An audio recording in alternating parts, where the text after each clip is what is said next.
kita ketemu keturunan Yahudi ini, Khabib Ba'lawi ini, itu bekas minumnya itu diminum sama kiai kita. Ya bisa jadi kan. Karena meyakini mereka ini juga Kanjeng Nabi sebelum kebongkar ya siapa sebenarnya Khabib Ba'lawi ini. Bekas iya, makannya dimakan. Makanya sama Roes kena gendam gudalnya Khabib. Roes Am ini minuman sisa Khabib kan ada videonya itu. Roes Am itu. Nah, tapi sebetulnya gini ya, teman-teman semua ya. Kiai-kiai kita kenapa masih bela mereka? Menurut saya nih kebanyakan tersangkut kepentingan. Apa itu? Ya bermacam-macam kepentingan ya. Contoh ini Roes Am. Roes Am punya menantu Khabib. Akhirnya punya cucu Duriah Rasulullah kan gitu kan. Nah sekarang ternyata menantunya apa itu celeng yang berwujud manusia. Cucunya juga cucu celeng yang berwujud manusia. Kang repot jadinya coba. Oh berarti gitu ya Kang ya. Menantunya punya menantu celeng, punya cucu jadinya cucunya babi ngepet. Iya, jadi kepentingan itu bermacam-macam diantaranya karena terafiliasi dengan celeng-celeng tarim ini. Di samping juga kepentingan bisnis dan sebagainya. Itu loh, itu kalau kiai-kiai kita saya lihat seperti itu. Karena tersangkut kepentingan. Ya, terjerat kepentingan gitu. Beda dengan umat seperti kita-kita ini. Ya, kita mungkin karena mengikuti kiai-kiai kita yang sepertinya memang percaya sama Ba'alwi sehingga kita ikut percaya, akhirnya kita didoktrin, bahkan digendam kan begitu. Monggo yang lain. Assalamualaikum warahmatullahi wabarakatuh. Waalaikumsalam warahmatullahi wabarakatuh. Kipaku siap, udah penuh. Lanjut. Ya. Monggo yang lain, monggo. Iya ya, ini hadangannya repot juga ya kalau kita ngehantem para muhibin di mana mereka kena gendam. Jadi jangan sampai maksudnya kita apa ya? Kita istilahnya sampai terjadi benturan, ternyata yang kita benturin ini ada dalam kendali iblis gitu loh. Kan kasihan juga gitu ya. Kalau saya begini Kang Blantraya. Jadi ini kan kita sudah 4 tahun lebih bahkan mungkin hampir 5 tahun ya. Dari 100% mukibin, dari 100 orang yang tadinya percaya Ba'alwi itu Duriah Rasulullah. Dengan sekarang yang tidak percaya itu, yang percaya tidak lebih dari 20%. Ini secara kenyataan ya. 27% Kang Karisma. Oh, 27%. Oke, 27%. Ya, 27%. Ini kita bagi lagi, Kang. 27% ini lebih banyak yang kurang mengikuti update sehingga belum cukup untuk menyimpulkan. Artinya mereka kebanyakan masih hanya ngikut-ngikut. Yang persentasenya akut ini kecil. Yang akut pun ini masih kita bagi. Yang kena dogma, doktrin atau gendam, atau yang punya kepentingan kan gitu kan. Nah dari 27% yang punya kepentingan ya, baik itu yang kena dogma ataupun punya kepentingan, itu menurut saya tidak lebih dari 5% gitu loh. Iya. Nah dari situ jika nanti waktunya terjadi, udah kita nggak perlu berat untuk menghantam siapapun yang membela celeng-celeng Ba'alwi gitu loh maksud saya. Iya betul. Benar. Bos, Kang Karisma dan semuanya, aku mohon izin dulu ya, turun dulu, ngantuk mau istirahat siang. Mohon maaf apabila ada kata-kata yang salah. Tetap semangat saudara-saudaraku menyuarakan kebenaran. Amin. Tetap Amin. bersuara dengan lantang kalau Khabib Ba'lawi adalah Yahudi Askenazi keturunan Yuya Dukun Fir'un. Assalamualaikum warahmatullahi wabarakatuh. Waalaikumsalam warahmatullahi wabarakatuh. Ini satu tambahan informasi lagi tapi belum bisa diasatukan ya, masih perlu diklarifikasi. Jadi saya melihat untuk generasi berikutnya gitu ya, ini sepertinya apa ya, regenerasi kita sama regenerasi mereka itu lebih dulu mereka dan lebih banyak mereka gitu.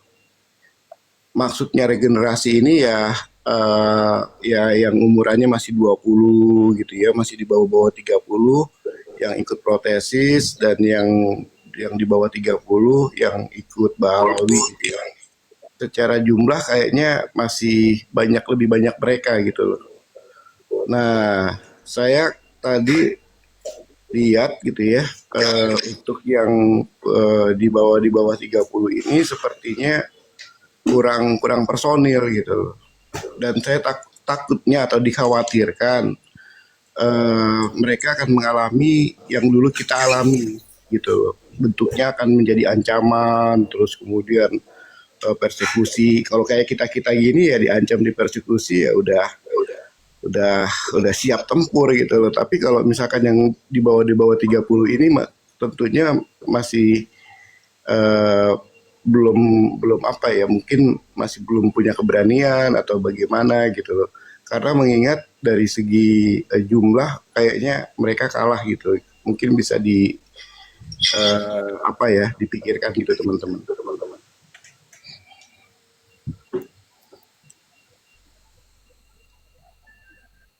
Karena kasihan Monggo. juga kalau sampai yang regenerasi ini nanti kalah dalam narasi ataupun kalah dalam jumlah gitu ya, apalagi nanti makan masuk dalam ancaman-ancaman yang dulu pernah kita terima gitu ya. Kalau kayak kita kan udah apa ya, udah kebal gitu kan.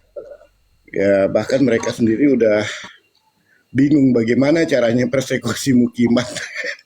Nah, tapi kayaknya mereka menyerangnya nih ke yang ini, Kang Karisma, kayak yang regenerasi kita gitu loh. Itu yang saya Betul. khawatirkan. Tapi ini pun pasti harus diverifikasi kebenarannya. Tapi yang saya tangkap seperti itu, seperti kayaknya Gelantrang itu sering gitu loh, kayaknya mendapatkan ancaman-ancaman gitu. Gitu ya, kita tahu lah Gelantrang kan regenerasi kita gitu kan, regenerasi gitu, masih muda. Nah, diserangnya juga sama yang anak muda juga dari mereka gitu, yang tentu jumlahnya jauh lebih banyak protesis. Ya mungkin bisa Iya. dipikirkan teman-teman untuk masalah regenerasi ini. Ya memang belakangan mereka saya lihat itu merekrut ini Gen Z kalau kita bilang ya, yang masih muda-muda ya. Contohnya itu anggota FPI. Sekarang mayoritas itu Gen Z. Karena orang yang dewasa itu sudah pada sadar, udah paham sejarah dan sebagainya. Makanya mereka merekrut atau menyasar pada generasi muda Gen Z gitu. Jadi setiap acara saya lihat mereka itu kebanyakan ya ini Gen Z itu yang datang gitu loh. Ya itu. Seperti kita di Komal ya, sebetulnya mereka itu mau Assalamualaikum Yai, para Yai. Wah, lali. Waalaikumsalam warahmatullahi wabarakatuh. Monggo Kang Yai Prabu, monggo silakan. Monggo, hajar Kang Yai, monggo. Saya belum tahu poinnya apa yang dibahas ini. Mendengarkan dulu. Iya. Iya.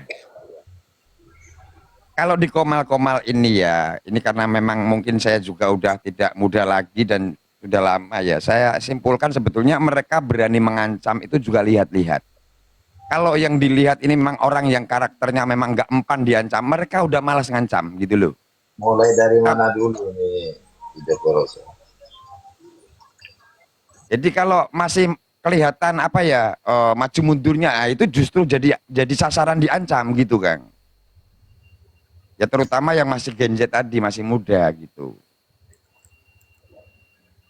Ya artinya kan kita perlu melindungi juga kan Gen Z yang protesis gitu kan. Jangan Iya sampai, betul. jangan sampai kita apa ya namanya, melepas gitu loh mereka ini gitu loh, tanpa dapat dukungan dari kita gitu loh. Maksudnya seperti itu Kang Karisma. Betul. Jadi gini Kang, oke, teman-teman kita yang sering ngomal ya, nanti kalau nggak terlihat berapa hari itu nanti pasti ada yang menanyakan gitu loh. Kabarnya, apakah sakit ataukah kenapa, takutnya dipersekusi itu loh. Artinya kita itu memang saling menjaga gitu loh.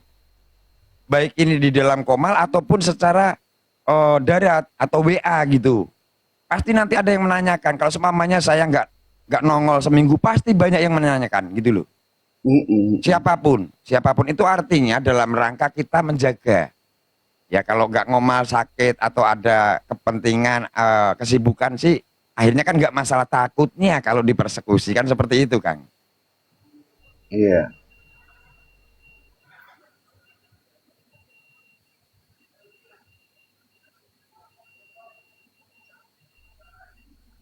Ini tadi saya pagi ada yang nelpon Kang Blukor itu, nelpon Kang Nanang, kok HP-nya kok mati semua, berapa hari nggak nongol di Komal ya. Terus saya telepon Kang Nanang, 2 nomornya juga nggak aktif semua, saya telepon pakai telepon biasa juga nggak aktif. Rencananya nanti sore ini saya ke rumahnya gitu loh. Ada apa gitu loh. Kang Nano itu gitu. Jadi saya lihat kita itu saling menjaga semua gitu, Kang. Ya benar-benar. Iya.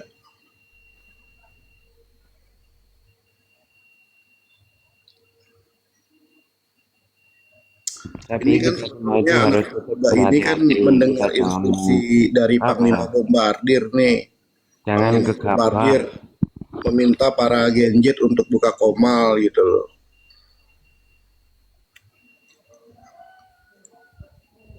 Tetapi memang Genjet itu masalahnya itu dia miskin literasi, miskin narasi gitu ya, bingung mau ngomong apa gitu, memulainya gitu.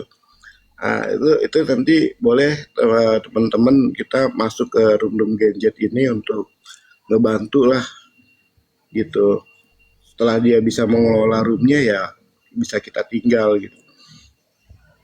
Karena Iya, betul, Kang. menurut saya di awal-awal itu paling susah, tapi nanti kalau udah terbiasa akan mudah. Seperti ini Panglima Bombardir ini kan bilang, waktu saya pertama kali buka room yang datang cuma satu. Aku sayang ibu, dua juga sayang ayah.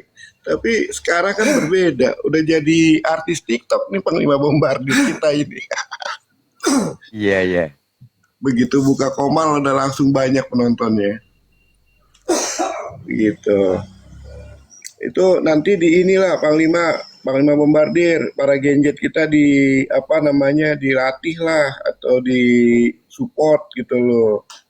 Supaya bisa bikin Komal sendiri.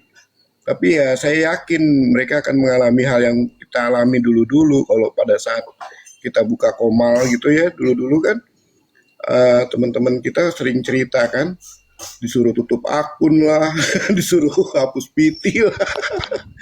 Nah, saya yakin mereka akan mengalami hal yang sama karena dari segi jumlah mereka sekarang ini jauh lebih banyak gitu loh dibandingin yang protesis gitu.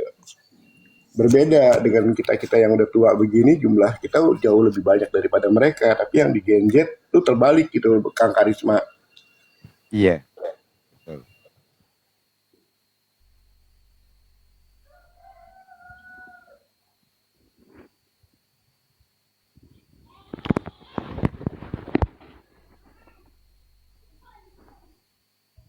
Ini di bawah ada orang yang nggak paham ini.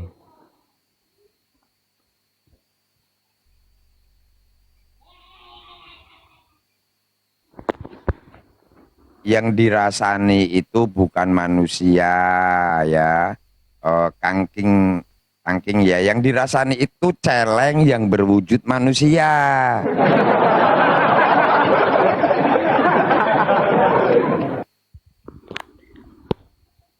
Kangking, ngaji itu bukan otak dan pemikiran saja. Ngaji ya batiniah dan perilaku yang baik. Masa orang tukang ngaji perilakunya kurang buruk, saling caci. Pada dasarnya kami ini orang Nusantara ini karena dicaci-caci dulu, makanya kita caci maki balik.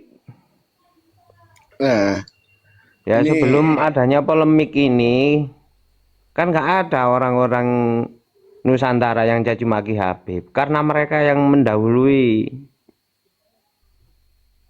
Nggak ada sejarahnya dulu itu orang Jawa itu mencaci maki Habib itu nggak ada. Karena mereka merendahkan kiai kami. Lah kita ini bangkit dan bangun dari tidurnya. Bukan kami yang mendahului caci maki itu, tapi Habib yang mendahului. Ilmu mereka yang kami anut, ilmu Habib yang caci maki, akhirnya ilmu caci maki Habib itu kembali kepada mereka.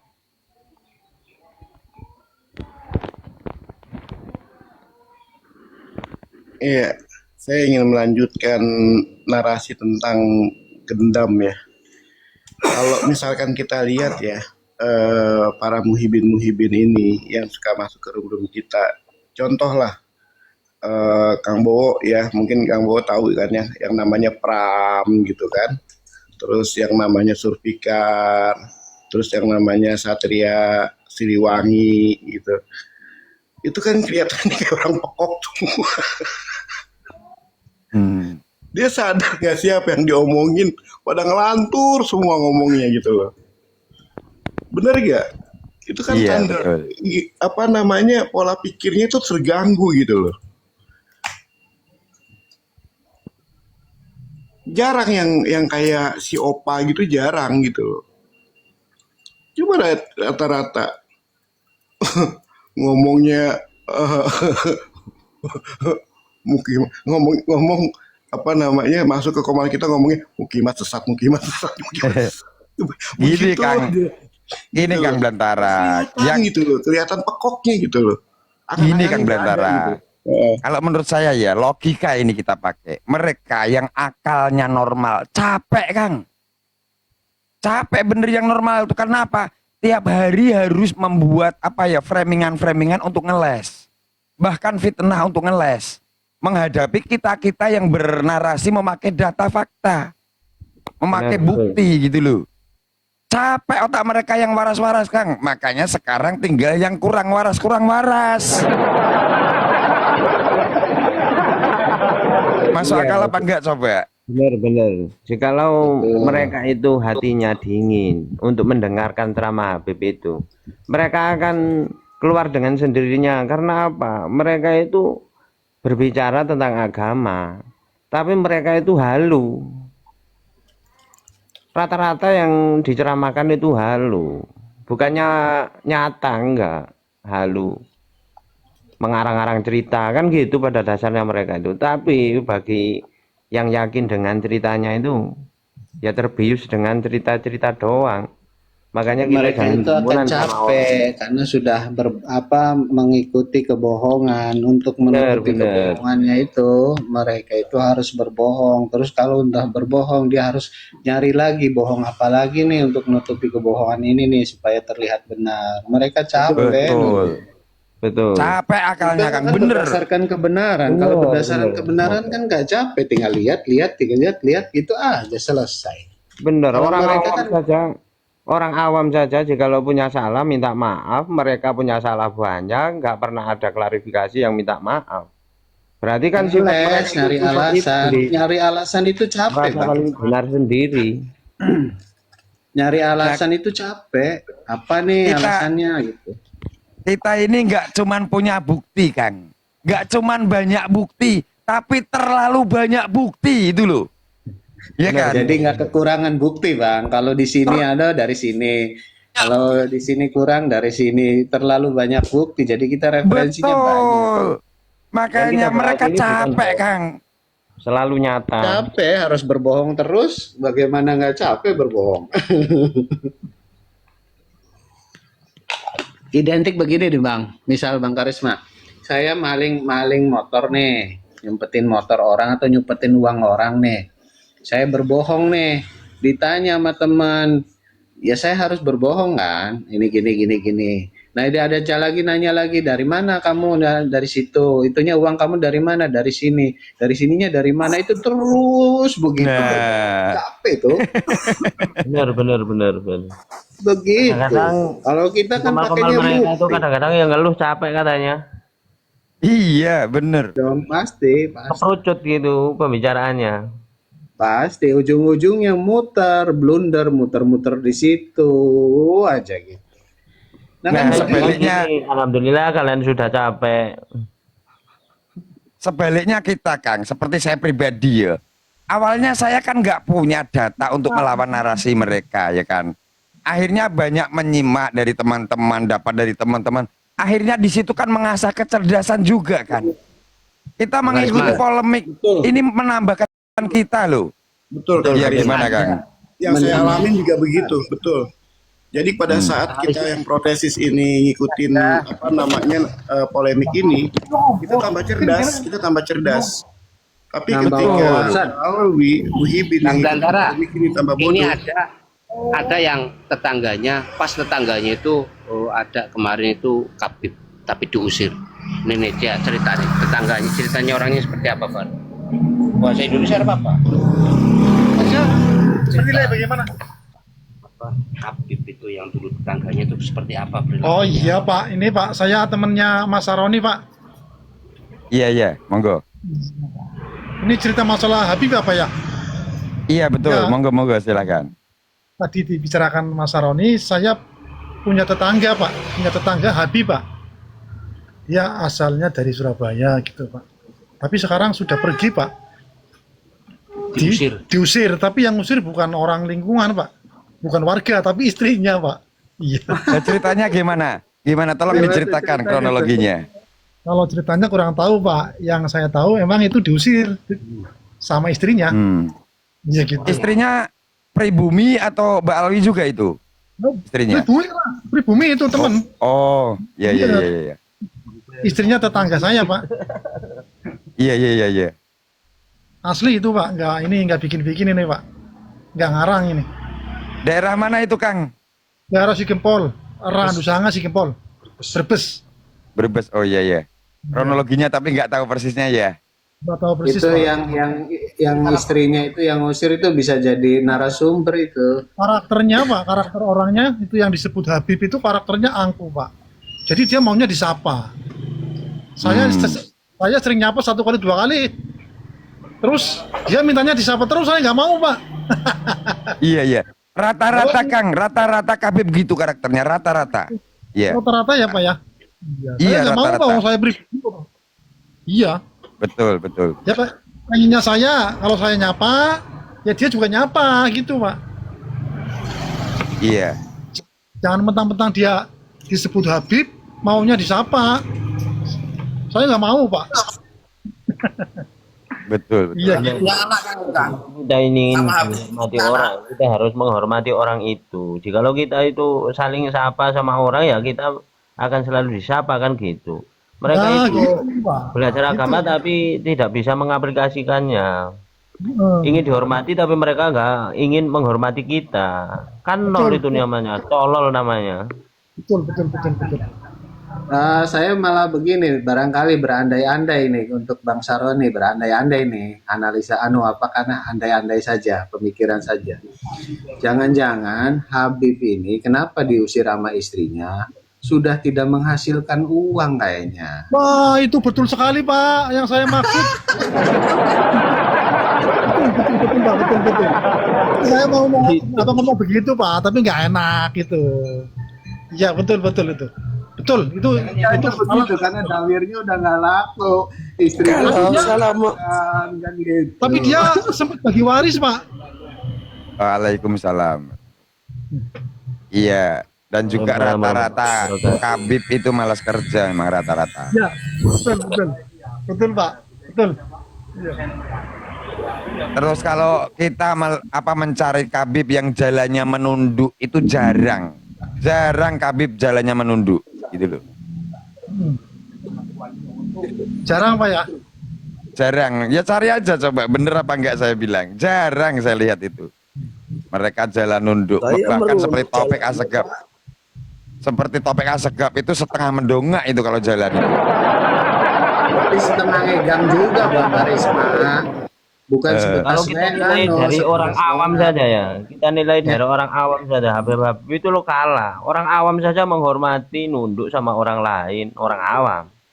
Mereka nggak mau menundukkan kepala kepada kita. Memang pada dasarnya orang yang merasa lebih mulia dari orang lain itu adalah sifat iblis. Mereka itu otomatis, mereka itu budak-budak iblis. Walaupun itu bertanggung. Ketika segap itu bukan saja mendongak kepalanya, tapi kakinya tuh ngegang.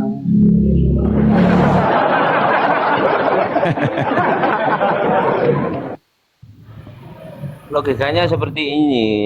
Lebih baik joget daripada menghormati orang biasa kan gitu loh. Lebih baik kita yang joget daripada merasa paling mulia dari orang lain.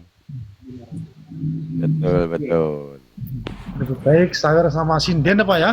Daripada sayur sama. Assalamualaikum warahmatullahi wabarakatuh. Waalaikumsalam. Waalaikumsalam warahmatullahi wabarakatuh. Hari merdeka tetap merdeka. Sekali merdeka tetap merdeka. Merdeka. Monggo, monggo, silakan. Monggo. Lepaskan diri dari perbudakan, mengatasnamakan agama.